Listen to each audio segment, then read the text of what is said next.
High as it could go the first time I asked you to raise your hand. You didn't give 100%. So you said you believed that you could be great, but when I asked you to raise your hand, you only gave 50%. And what I realized after I saw that video, what I realized was people only do what they feel like doing. You didn't feel like raising your hand all the way, so you didn't do it. Halfway. Then you get halfway results and you wonder why. Okay, if you actually feel like doing it, hold on. Wait, oh, I'm here. I'm here. I'm here. If you actually feel like doing something, sometimes those are the only moments that you give 100%. But when you don't feel like it, you give 50. And what I learned, even in my own life, what I learned, if I do something only when I feel like or don't feel like doing it, 100% of the times I'm going to get an average result. So what I came here today to do is to challenge you, but I want to give you a few tips that you can take with you wherever you go that will help you be great.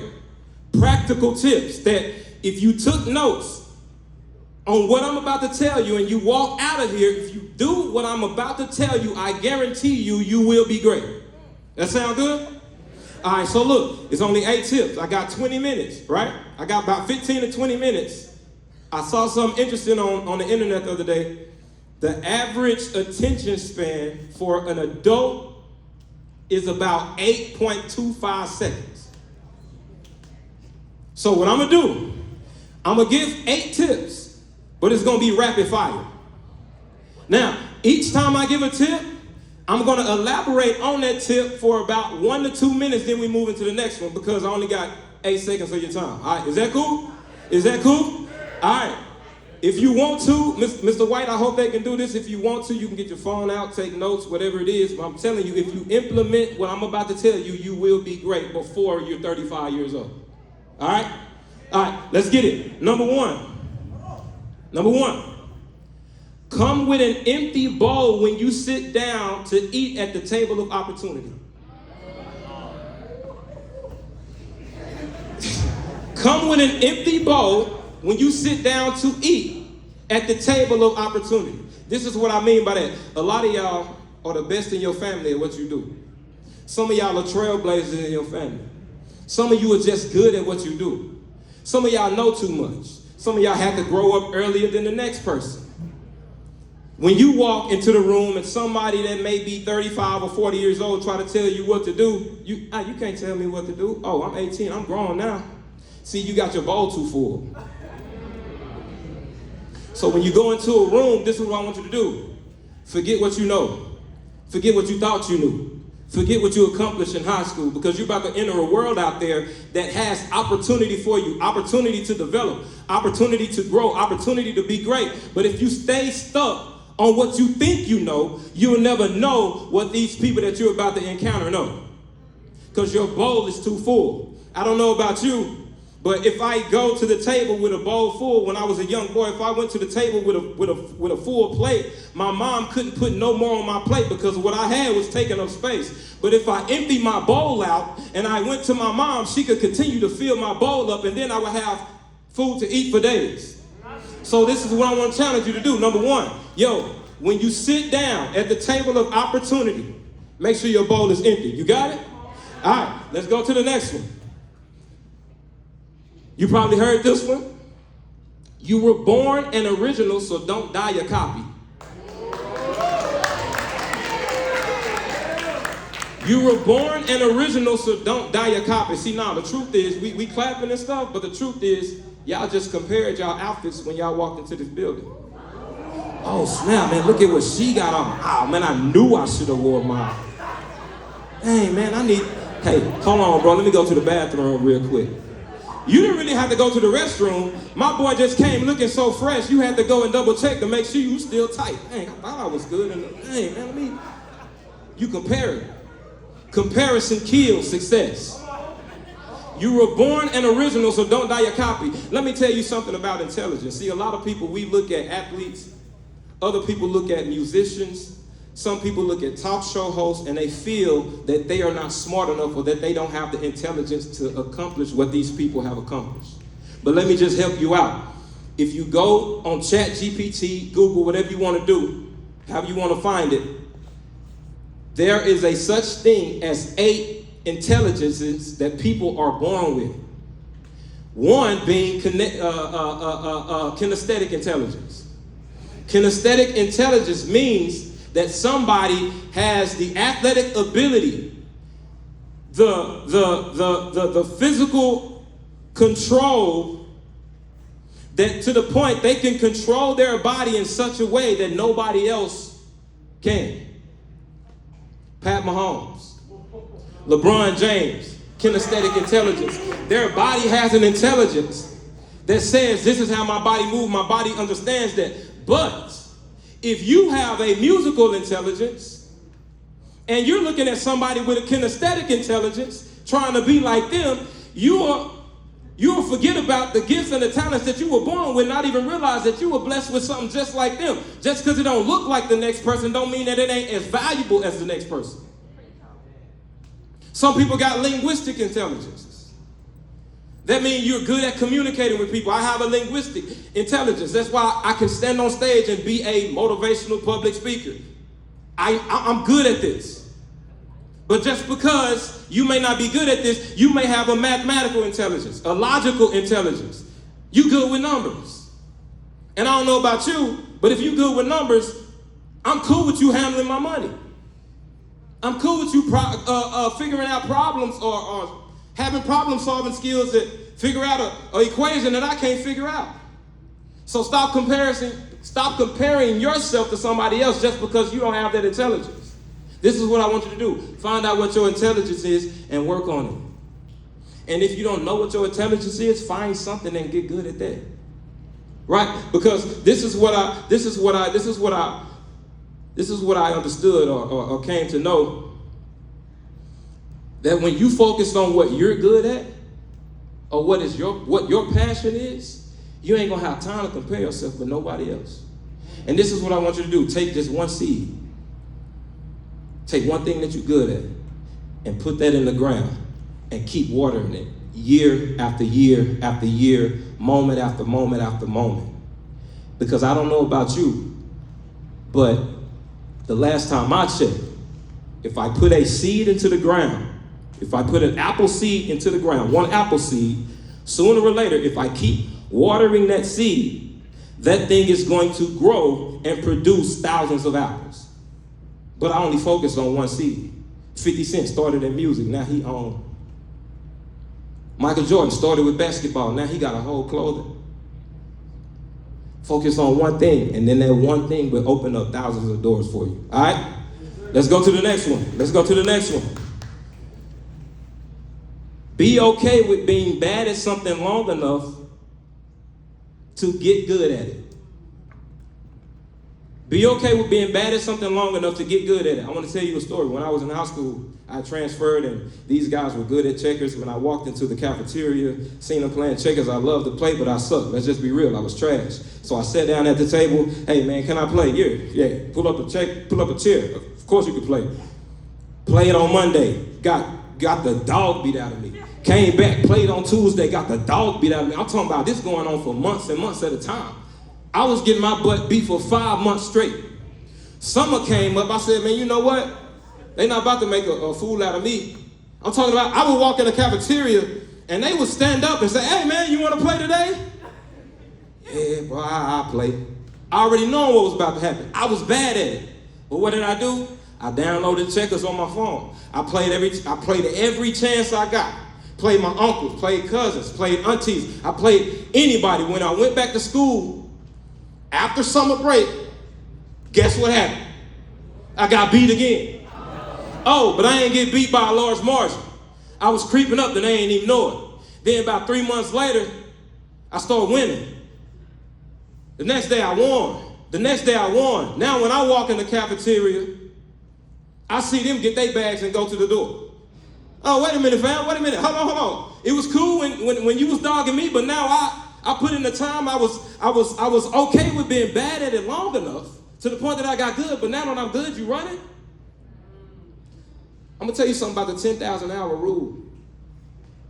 When you practice something for 10,000 hours, studies show that you become a master at that thing. Let me break it down for a number that you can kind of grasp. 2 hours a day, 10,000 hours equal 13 years. If you're 18 right now, if you focus on one thing, 2 hours a day, at about 33 years old, you're going to be the best in the world at what you do. You're going to be a master at it. You're going to be top 1%. All right, let's go to the next one. Oh, y'all going to hate me for this one. Being cute may get you in the door, but being consistent keeps you in the room. Being cute may get you in the door. See, this is what being cute is. You come from a wealthy family and you got daddy and mommy paying for everything you got.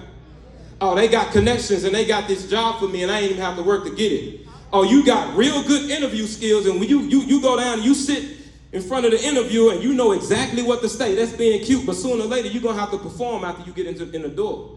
You know how to dress up real nice. You spend $2,000 on a suit, but you ain't got nothing up here to keep you in the room. Being cute will get you in the door, but consistency keeps you in the room. Let's go to the next one. I got 4 more. Watch this. Grow in darkness before trying to expose yourself to the light. Grow in darkness before trying to expose yourself to the light. If you know anything about plants, plants have a gravitropic nature to it and they have a phototropic nature. A gravitropic nature means that they grow towards gravity. They grow underground. It's growth that's happening when you can't see it. A phototropic nature means that the top of a tree, the top of the plant grow towards the light. You can't have one without the other. If I was so gravitropically driven, I would be okay with staying secluded in my room and never showing the world how great I am. But if I was so phototropically driven, growing toward the light, trying to get everybody to see what I can do, and I ain't built no root system, I'm gonna look like a fool in front of everybody. So I need you to be comfortable with growing in darkness. The bamboo grows in darkness for about 3 to 5 years. Nobody ever sees the bamboo grow for 3 to 5 years. It do what it has to do. It plants its root deep underground. But then after those 5 years, the bamboo tree or plant, whatever you want to call it, it takes off. It sprouts at 35 inches per day. See, the problem is, y'all want to be seen, well, y'all ain't grinded in the darkness long enough. Y'all want to be seen, but you ain't practiced your craft long enough. See, when you want to be seen and you ain't practiced long enough, when you get out in the public, you're going to look like a fool because you ain't got what it takes to be sustained when the light hits you. So this is what I want you to do. I need you to grow down and I need you to grow up when it's time. All right?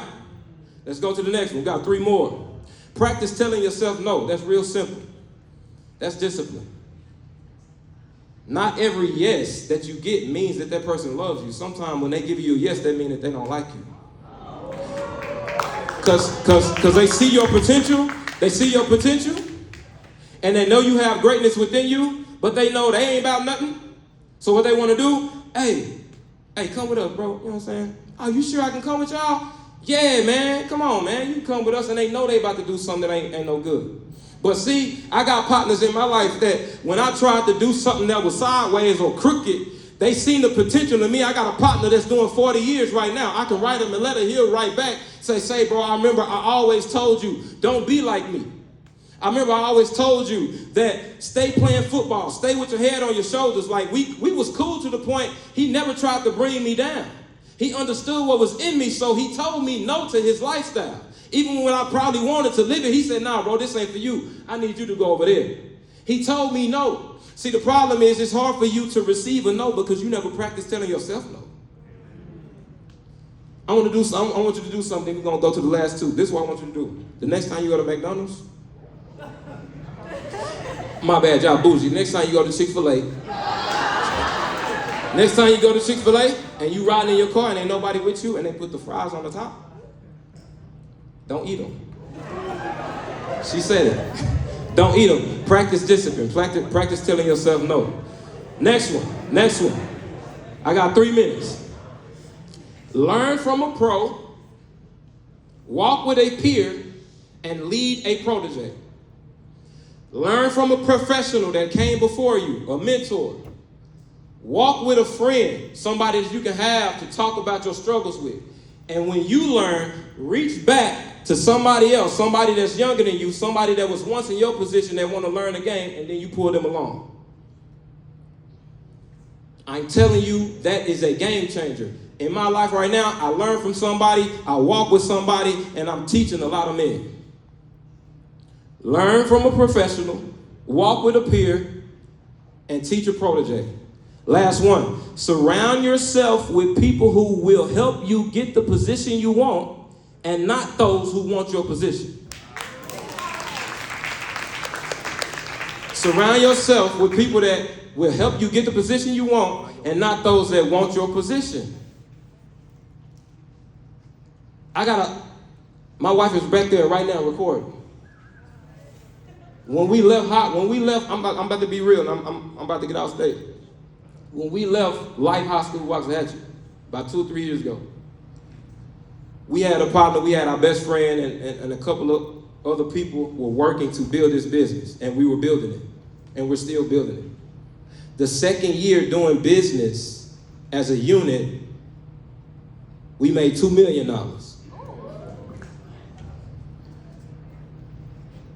We are in the 6th year now. We just did the numbers.